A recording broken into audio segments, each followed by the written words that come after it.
The first day of school, my teacher said, "Why don't you draw a picture for your parents?" So I drew a picture of an alligator and I named him Terrence.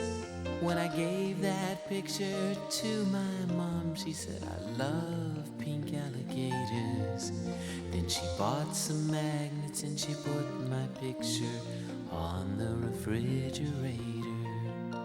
And she said she put it there so that everyone would see how much she liked my picture and how proud she is of me.